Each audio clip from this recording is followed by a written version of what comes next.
President Zelenskyy has addressed the United States Congress. It was an address that lasted approximately 15 minutes. He concluded, speaking in English, with a direct appeal to President Biden. Zelenskyy said, "As leader of the nation, be the leader of the world, be the leader of peace."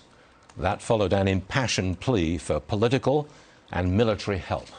Former U.S. Ambassador to NATO Kurt Volker is still with us.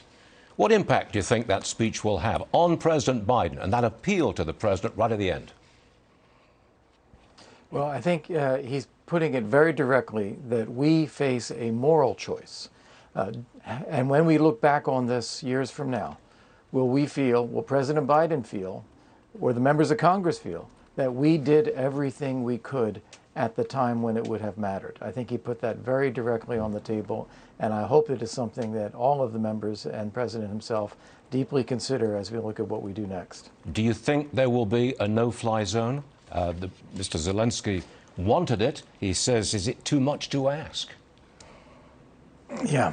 Well, I think that the president and the administration at the moment are not ready for that.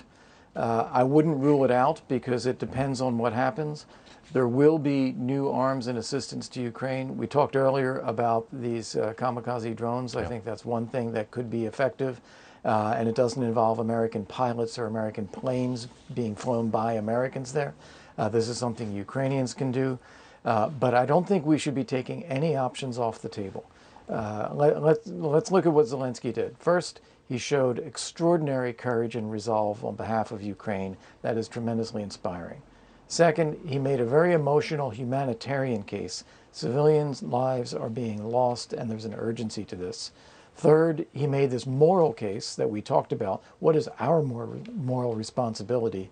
And then fourth, he made a strategic case as well, because if we don't stop Putin in Ukraine, where will we stop him? And what does it mean for the world if Ukraine falls? So this is a strategic interest of the U.S. to help Ukraine succeed. A moment in history, I believe. Ambassador Volker, thank you very much for joining us, sir. I'm sure we'll see you again real soon. Thank you very much. Thank you.